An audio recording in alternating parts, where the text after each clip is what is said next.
Linda noche nos regala el Señor esta hora que nos da el privilegio de poder compartir este libro maravilloso que muchos le llaman el centro medular de la Biblia, porque es un libro histórico, es un libro donde habla del nacimiento y establecimiento de la Iglesia de Jesucristo y nos narra la iglesia primero de Jerusalén, de Judea, de Samaria y hasta lo último de la tierra. Yo me preguntaba cuando hablan hasta lo último de la tierra, y es que hasta la existencia este libro aún todavía se sigue escribiendo en nosotros, porque no deja de existir el libro de los Hechos.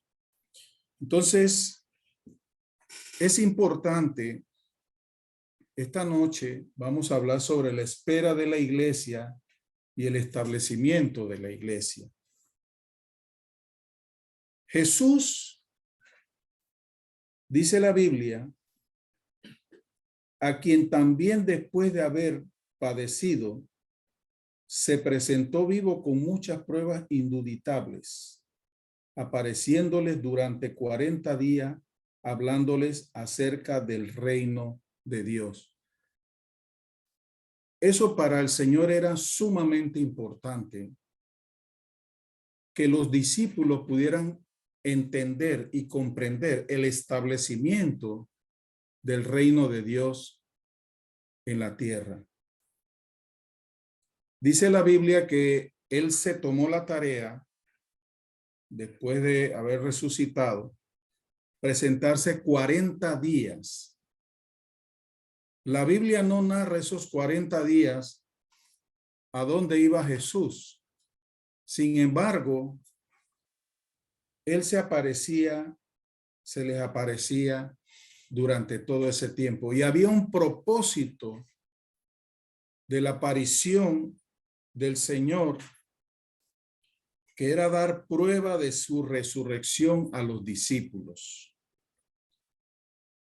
Y el otro propósito era dar instrucción y estrategia con respecto al reino de Dios. Él lo puntualizó como su primer punto, hablarle acerca del reino de los cielos.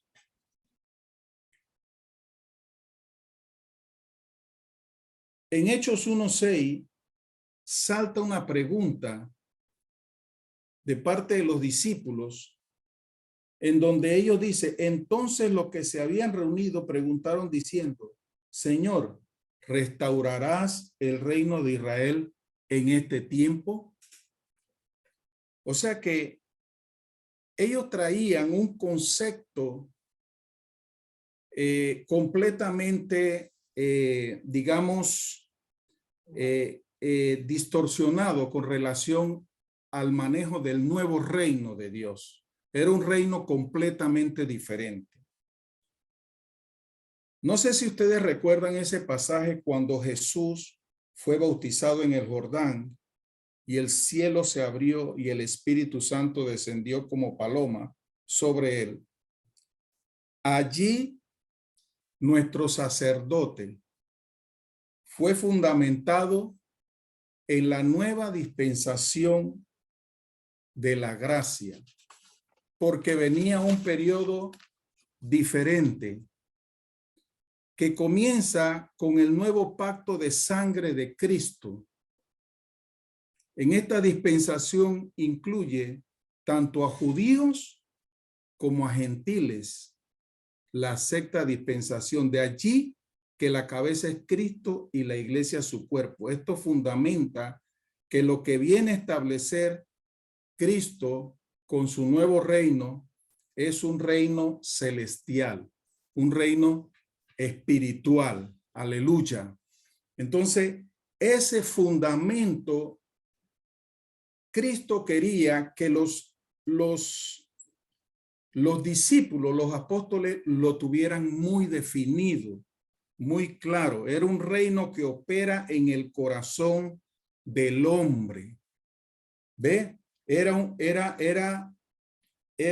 un reino totalmente diferente al que ellos habían experimentado cuando caminaron con Jesús. Por eso la Biblia dice que sobre toda cosa guardada, guarda tu corazón, porque de él emana la vida. Cristo quería que los discípulos sanaran su corazón de todas aquellas cosas que habían vivido con él. Le damos un ejemplo. Cuando Pedro negó a Jesús, quizás en el corazón de Pedro habían todavía muchas cosas que él tenía que liberarse. Entonces, Jesús quería que ellos tuvieran un corazón transparente, un corazón preparado para la obra, para ese reino celestial. Entonces, recordemos que el nuevo pacto era dirigido a judíos y ellos, su forma de ver el reinado era una forma política, una forma nacionalista, una forma estrictamente religiosa. Y lo que se venía a establecer no era un reino físico, sino espiritual, un reino celestial, un reino donde iba a operar el trono desde el cielo. Por eso que cuando la Biblia dice que descendió como paloma, el Espíritu Santo de Dios, dice que el cielo se abrió. El cielo se abrió. Y es allí donde Jesús establece el nuevo pacto. En ese lugar, el nuevo trono venía desde el cielo. Entonces,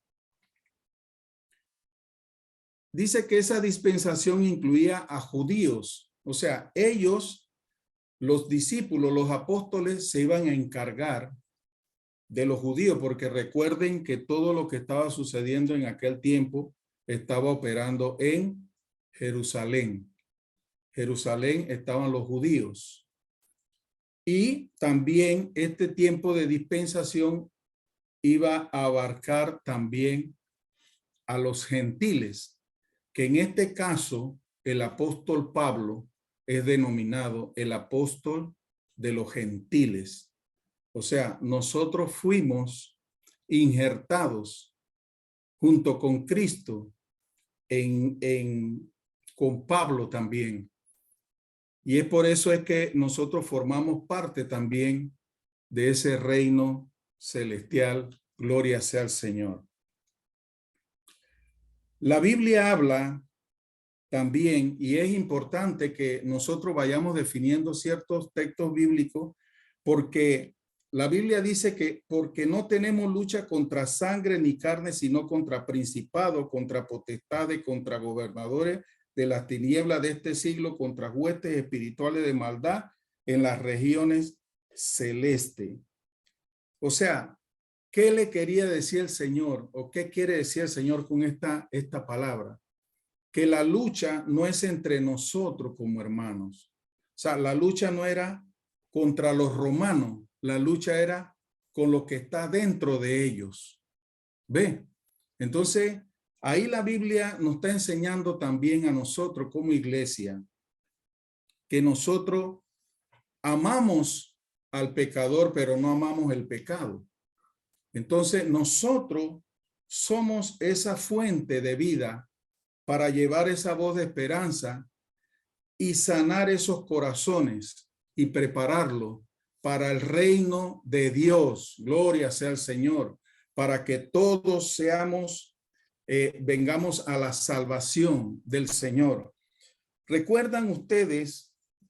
Hay un texto bíblico que habla sobre Cornelio, el centurión de la compañía llamada La Italiana.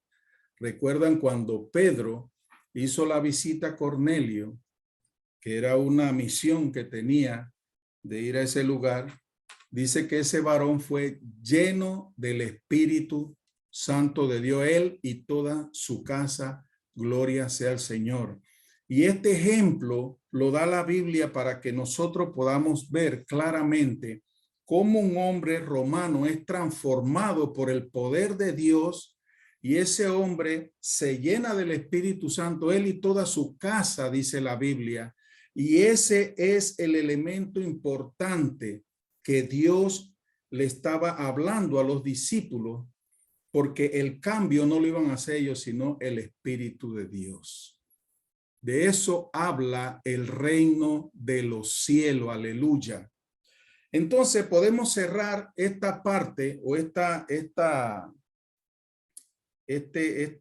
dato que es muy importante, porque si dice que le hablaba acerca del reino de Dios en este tiempo, nosotros tenemos que refrescar aquellas predicaciones, aquellos temas que tienen que ver con el reino de Dios. Jesús siempre decía: arrepintaos todos vosotros, porque el reino de los cielos se ha acercado.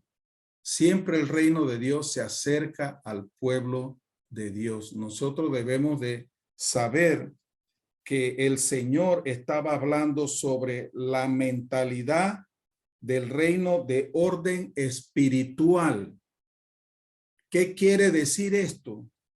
Que Él le estaba diciendo: en tu mente debe haber un orden espiritual que traiga la sanidad a los enfermos, que traiga liberación al pueblo, que traiga salvación al pueblo, restauración por mi poder. También le hablaba sobre el manejo de las armas espirituales, como la oración, el ayuno y todos estos argumentos importantes que tienen que ver con las Sagradas Escrituras. Nos enseña el Señor que tenemos que manejar ese orden espiritual que nos acerca al reino de Dios. Gloria sea al Señor. Nos acerca al reino de Dios. Y ese era el fundamento, Por eso él habla de la nueva dispensación. Era algo diferente. No era algo como que, recuerdan cuando Jesús fue apresado, la actitud de Pedro dio mucho que decir, porque él fue violento. Él le cortó la oreja a ese soldado que estaba allí y tuvo una reacción diferente. Y Jesús le decía: no, así no es el reino de Dios. El reino de Dios es para salvación, para la sanidad, para la liberación, así como lo hicimos con Cornelio. Entonces, ya sabemos, amados hermanos, que nuestra lucha no es contra nosotros mismos. ¿Por qué? Porque nuestras milicias no son carnales, sino poderosas en Cristo para la destrucción de fortaleza. Nosotros sabemos que aquí en nuestra mente está el poder, y el poder, el poder que Cristo nos da por medio de su palabra, por medio del orden espiritual, es lo que nosotros necesitamos manejar en nuestras vidas para poder edificar la iglesia, hermano. Por eso yo comencé diciendo que es muy importante que en este tiempo volvamos a estudiar todo lo que nos enseña el Señor con el reino de Dios. El próximo punto es la espera de la promesa del Padre, que habla el Señor aquí.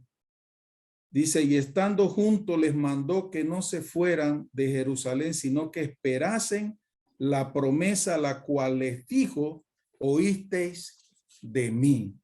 ¿Cuál era esa promesa? El Señor le dijo: pero recibiréis poder cuando haya venido sobre vosotros el Espíritu Santo.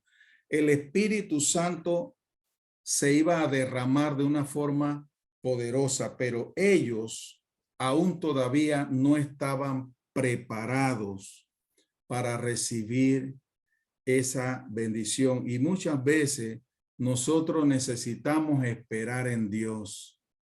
¿Por qué? Porque a veces nos adelantamos, hermano. Y es que el Señor está tratando con nuestro corazón. El Señor necesita que nuestro corazón estén sano, estén saludable. Mire, nadie puede predicar la palabra del Señor con un corazón enfermo. Nadie puede dar la palabra del Señor con un corazón lleno de odio, con un corazón lleno de rencores. ¿Sabe por qué? Porque quizá esas preparaciones, esas predicaciones van a ir dirigidas a eso que tiene su corazón. Por eso la Biblia decía que de toda cosa guardada, guardemos nuestro corazón, porque de él emana la vida. Nosotros necesitamos conservar, digamos, saludable nuestro corazón, nuestro espíritu, delante de la presencia de nuestro Señor, porque de esa manera nosotros podamos edificar la iglesia. Y la Biblia habla de que ellos estaban juntos, como la iglesia de este tiempo, que espera la promesa del Padre, que también nosotros estamos en la espera de nuestro Señor Jesucristo. Pero en ese tiempo ellos estaban esperando esa bendición y el Señor, por el momento, dice, estaban juntos, unánime. La Biblia dice, entonces volvieron a Jerusalén desde el monte llamado Oliva, el cual estaba cerca de Jerusalén, camino un día de reposo. Y dice, y entrados subieron al aposento alto donde moraban todos los discípulos. Todos estos perseveraban unánime en oración y ruego. Yo me imagino ese momento de poder que había ahí, hermano, esa expectativa que había, porque lo que el Señor les había dado a ellos era poderoso, porque después que le habló del reino, dice la Biblia que él fue alzado y le recibió una nube que le ocultó de sus ojos. Yo me imagino esa escena cuando los discípulos estaban allí, hermano, viendo cómo el Señor era levantado en esa Shekinah, en esa presencia del Señor, cuando fue llevado al Padre, hermano. Eso tuvo que ser tremendo, tremendo. Y entonces saber de que ya ellos iban a estar en ese momento sin el Señor físicamente, ya caía la responsabilidad sobre ellos. Sabe que cuando yo leí esta parte, yo analizaba qué hacemos nosotros cuando no tenemos nuestro pastor cerca de nosotros, o cuando no tenemos al líder cerca de nosotros. ¿Qué pasa en ese momento cuando nosotros debemos saber aplicar todo lo que hemos aprendido, como dice el apóstol Pablo, todo lo que les he enseñado, todo lo que eso pónganlo en práctica? Entonces, yo me imagino que el apóstol Pedro tomó la responsabilidad del grupo y dice, no salgan de Jerusalén. Ahí hay un tema muy importante. Allí el Señor iba a entregar las armas espirituales para que se pudieran enfrentar al enemigo hasta que fueran llenos del Espíritu Santo. Por eso que ellos no podían salir de allí todavía, porque ellos necesitaban estar ese tiempo en espera de esa orden, de esa llenura del Espíritu Santo. Aleluya. Era la forma en que ellos tenían que estar allí pendiente. Necesitamos estar enfocados en este tiempo de todas las cosas que se están moviendo. Aleluya, porque esa llenura del Espíritu Santo aún todavía está. Ese poder existe, ese poder sobrenatural que aún todavía está en la iglesia y ese poder es manifiesto en las obras de Dios. Por eso nosotros no podemos vivir aislados, desenfocados en este tiempo. Ustedes no saben, hermano, cuánto a mí me cuesta estar por acá, lejos de mis hermanos, que anhelo estar con ellos. Por eso que la Biblia ahí dice, estaban todos unánimes juntos. Qué bendición nos da el Señor que nosotros podamos permanecer juntos en estas reuniones. Este Zoom debe estallar de poder y de gloria. Este Zoom debe ser algo glorioso, algo maravilloso. Debe ser la manifestación de Dios en nuestra vida, en la iglesia, porque estamos en la expectativa de aprender, de gozarnos en el Señor,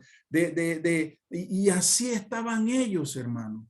Así estaban ellos. Y muchas veces la iglesia está dormida, hermano. Cuando nosotros sabemos que la iglesia tiene un poder sobrenatural que ya Dios lo entregó. Amén. Entonces, qué bueno es que yo veo el grupo un poquito más nutrido hoy, porque Dios ha sido bueno.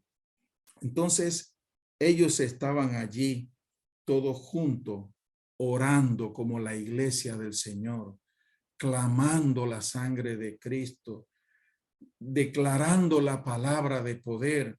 Yo me imagino esas oraciones, esos cánticos entre ellos, dándose, dice que eran 120 los que estaban en ese cuarto. Yo me imagino esa casa, si no era muy grande, hermano, eso estaban apiñados ahí, pero ahí se sentía la presencia de nuestro Señor. Hay un detalle muy importante cuando ellos estaban en esa espera de la promesa, que recuerden, hermanos, que solo habían 11 discípulos. ¿Recuerdan esa parte? Habían 11 discípulos. Faltaba elegir un discípulo, hermano. Esa era la otra razón por la cual todavía no podía descender la promesa del Señor. ¿Sabía usted eso? Porque eran 11 discípulos y había que elegir uno para que fueran 12 discípulos que representaran las 12 tribus de Israel. Porque acuérdense que el grupo estaba lidiando, todos eran judíos. Ellos eran judíos y para ellos era sumamente importante el significado poderoso de las 12 tribus de Israel. Entonces la Biblia habla,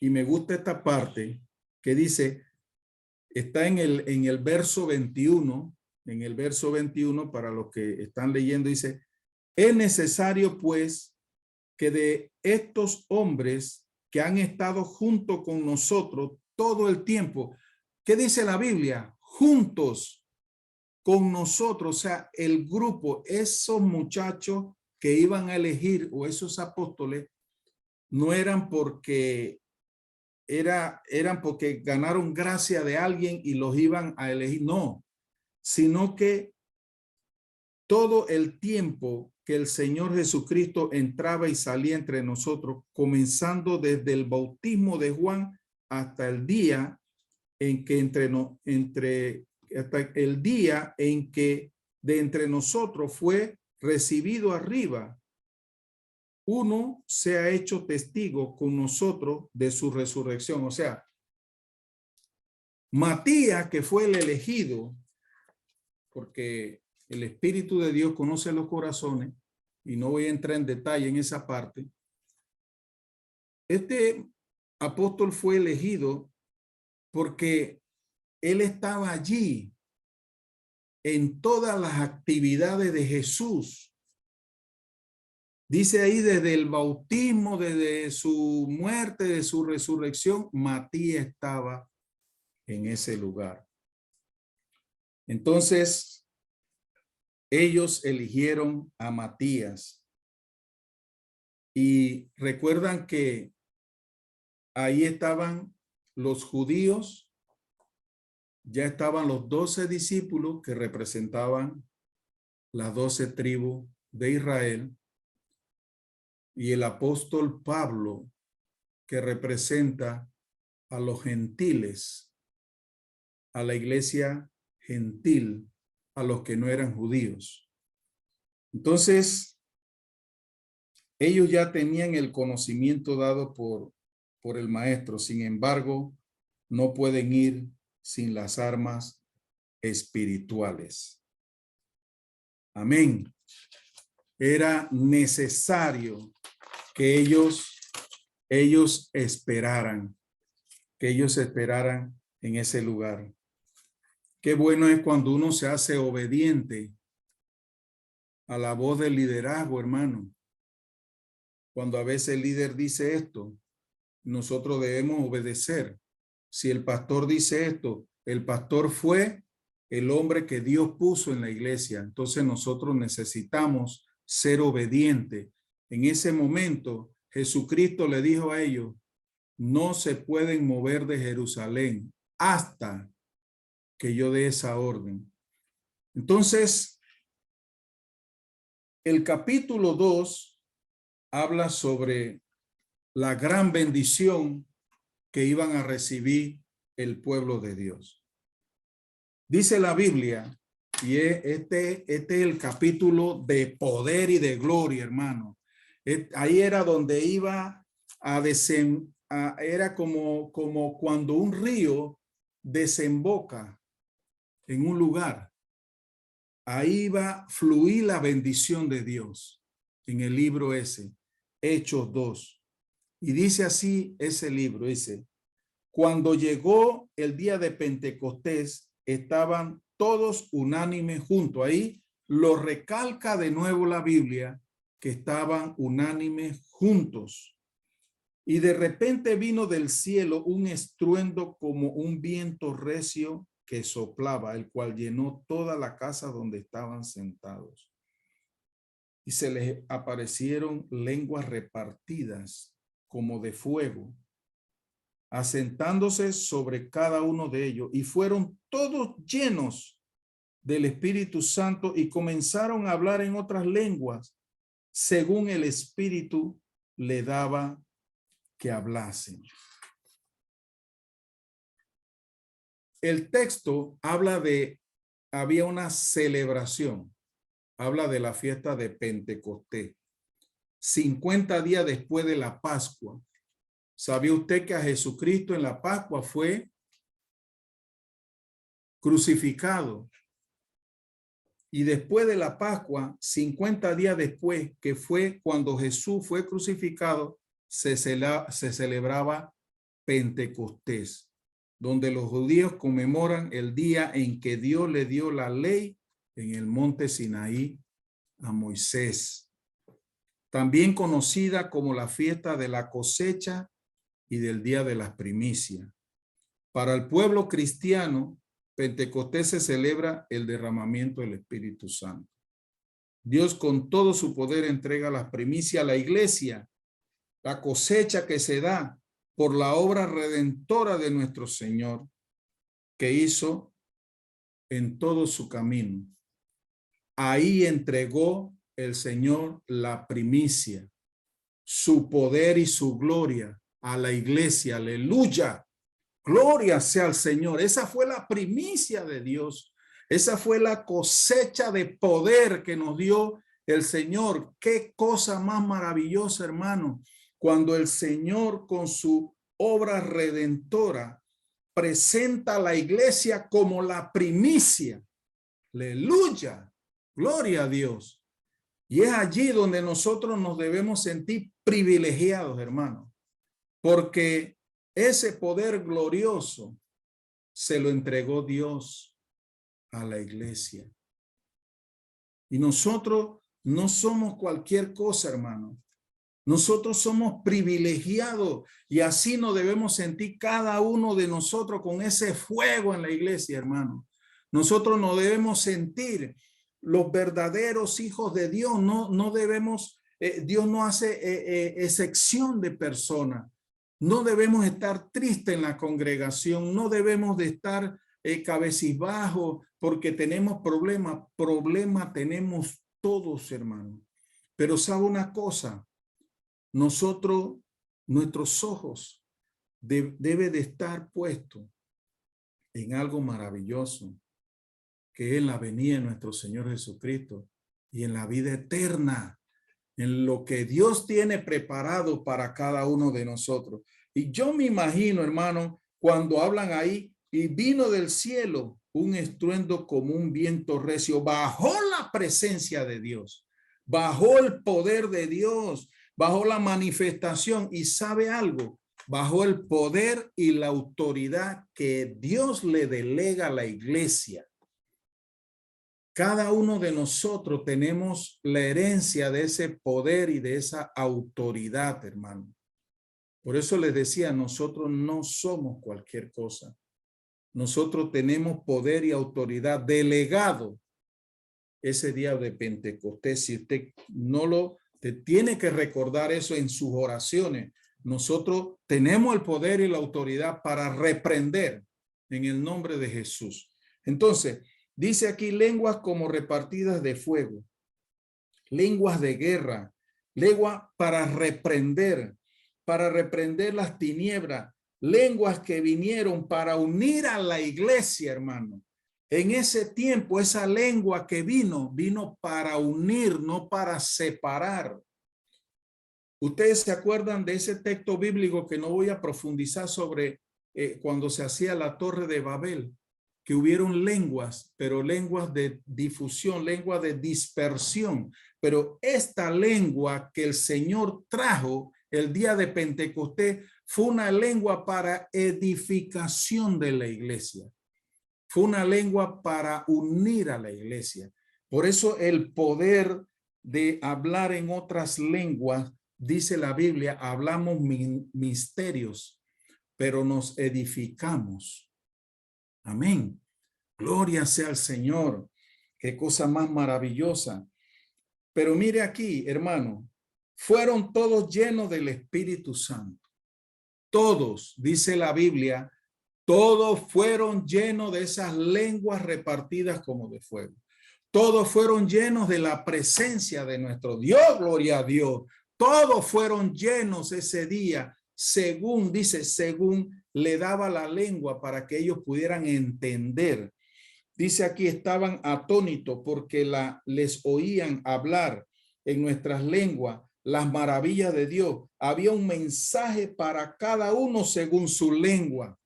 Mire esa maravilla, hermano. O sea, cada uno hablaba a X o Y hermano que estaba allí y podía entender el mensaje que se estaba dando. O sea que esa lengua vino con poder para edificar la iglesia del Señor. Aleluya. Gloria sea al Señor. Mi alma te alaba, Señor. Hay algo poderoso que el Señor está gestando en la iglesia, hermano. Por eso nosotros necesitamos rescatar muchas cosas. Necesitamos hablar de salvación, del reino de Dios. Nosotros necesitamos despertar la iglesia y volver al libro de los Hechos, hermano. Gloria sea al Señor. Luego, después de todo esto, con ese poder glorioso que se despertó ese día, el hermano, el apóstol Pedro. Por eso es que ahí hay un gran ejemplo, hermano. No importa por la situación que tú hayas pasado, no importa si en un momento dado tú le hayas fallado a Dios, acércate a Dios, arrepiéntete, Dios te va a perdonar.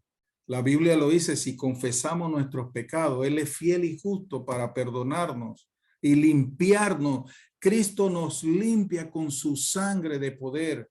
Pedro fue limpio por la sangre de Cristo y le dio el Señor la oportunidad de recordarle lo que le dijo en Mateo 16:18. Y yo te digo también, Pedro, que tú eres Pedro, y sobre esta roca edificaré mi iglesia y las puertas del Hades no prevalecerán sobre ello. Yo me parece que Pedro se pudo acordar que Dios iba a edificar la iglesia sobre esa roca. Y le tocó la responsabilidad a Pedro, fue escogido para dar el discurso por el compromiso y la palabra que había recibido por parte de nuestro Señor. ¡Aleluya! Cómo este hombre, cómo lo restauró el Espíritu Santo, cómo lo renovó el Señor, cómo lo liberó de su corazón. Y Pedro, con ese fuego y poder, da ese discurso poderoso que creo que no sé qué hora es por ahí. Creo que no vamos a tener tiempo para para hablar sobre todo ese discurso. Faltan 5 minutos para las 9. Pero el discurso de Pedro está en el capítulo 2, verso 14 hasta el verso 36. Ahí hay poder y gloria. Ahí hay esperanza en ese discurso de Pedro. Ahí el corazón se alegró.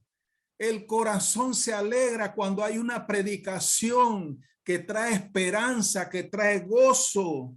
Dice que los santos jamás verán corrupción y que se gozarán en la presencia de Dios. Fueron tantas cosas que Pedro le dijo, aparte de todo lo que ellos habían hecho con Jesucristo, porque los judíos fueron los que actuaron sobre él. Pero Pedro le decía, hay esperanza. Aleluya. Cuando quizás tú piensas que no hay esperanza para ti porque le ha fallado muchas veces al Señor. El Señor te dice, como Pedro, no te preocupes, todavía hay esperanza. Todavía te puedes reconciliar con el Señor. Y sabe una cosa, mi alma te alaba, Señor. Hay algo tan poderoso ahí, hermano, que la Biblia dice en el verso 37, dice, y al oír esto se compungieron. ¿Qué es compungir, hermano? Tenían como un dolor en su corazón por lo que habían hecho, por todo lo que le habían hecho a Jesús. Dice, se compungieron de corazón y dijeron a Pedro y a los otros apóstoles, ¿ahora qué haremos? ¿Ahora qué haremos? O sea, había un dolor. El Espíritu Santo trajo sobre ellos la presencia del Señor a sus corazones. La presencia del Señor, cuando toca el corazón de un hombre y una mujer de Dios, lo limpia para traer una bendición maravillosa, hermano. ¿Y sabe algo? Dice que Pedro le dijo, arrepentíos y bautícense cada uno de vosotros en el nombre de Jesucristo para el perdón de los pecados y recibiráis el don del Espíritu Santo. Qué bonito. Ya Pedro había cambiado. Ya el corazón de Pedro era un corazón noble, un corazón bondadoso, un corazón lleno de amor. Porque a pesar de que ellos habían crucificado al Señor, Él le dio esa palabra y les dio la bienvenida, hermano. Aleluya.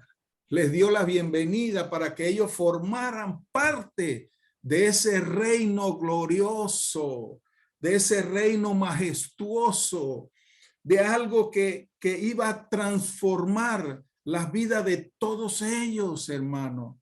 Y es cada vez que viene, opera el Espíritu Santo en la iglesia, trae liberación, trae transformación, trae sanidad. Por eso es que nosotros debemos volver a hablar del reino de Dios. Y hubo una gran cosecha, hermano. Y con esto voy terminando. Con ese poder de discurso de Pedro, dice que se bautizaron más de 3,000 hermanos, de 120 a 3,000. Wow, yo quisiera tener esa unción, ese poder de Pedro para cuando predicamos que se conviertan las personas, hermano. Qué bonito es la Biblia, qué bonito es la palabra del Señor, que sabe que cuando la leemos, la vivimos, porque la palabra dice es viva y es eficaz. La vivimos, hermano, y a veces cuando la leemos, nos toca el corazón, nos redarguye y a veces botamos lágrimas, porque el amor de Dios es tan poderoso que esa gente tuvieron la oportunidad de tener una nueva vida en Cristo y de formar parte del crecimiento de la iglesia, de la nueva iglesia del Señor. Dice aquí, así que los que recibieron su palabra fueron bautizados y se añadieron a aquel como 3,000 personas y perseveraban en la doctrina. ¿En qué doctrina, hermano? En la doctrina del reino de Dios, de los apóstoles en común. Dice aquí, en la comunión los unos y partiendo el pan y en las oraciones. Y sobrevino temor a toda persona y muchas maravillas y señales eran hechas. ¿Por qué mucho temor, hermano? Porque cuando el Espíritu Santo está en nuestros corazones, nosotros tenemos un temor santo, hermano, de fallarle al Señor, de poder fallarle, de no pecar, de no quedar mal. Por eso vino temor sobre ellos. Y todos los que habían creído estaban juntos, siempre la palabra juntos, como estamos aquí, hermano, unánime, juntos, escuchando la palabra de Dios. Y vendían sus propiedades. Mire esto, hermano. Vendían sus propiedades y sus bienes y los repartían a todos según la necesidad. Qué cosa más maravillosa. Cuando se habla del establecimiento de la iglesia, el Espíritu Santo traía eso al corazón de los hermanos y los que más tenían ayudaban a los que menos tenían. Eso debemos practicarlo en la iglesia, hermano, en este tiempo. Y perseverando unánime cada día en el templo y partiendo el pan en las casas, o sea, ya podían salir a las casas a compartir el pan junto con alegría y sencillez, porque eso es lo que produce la llegada del Espíritu Santo. Eso es lo que produce alegría y gozo, sencillez de corazón, porque los corazones tan santos están dispuestos a servirle a Dios, alabando a Dios y teniendo favor con todo el pueblo. Y el Señor añadía cada día. ¿Quién añadía los que habían de salvarse? El Señor, el Espíritu Santo. Que Dios le bendiga, hermano. La presencia del Señor está en esta reunión y hay algo maravilloso que Dios está gestando en cada casa, en cada hogar, en cada familia. Que el Señor nos ayude a entender lo que el Espíritu Santo quiere decir esta noche y que nosotros podamos ser renovados, que nosotros podamos ser restaurados, que nosotros podamos tener la sencillez y la humildad de decirle al Señor, Señor, yo sé que hasta aquí yo te he fallado y hay cosas que necesito cambiar por el bien de la obra del Señor. Que Dios le bendiga, hermano. Y seguimos adelante.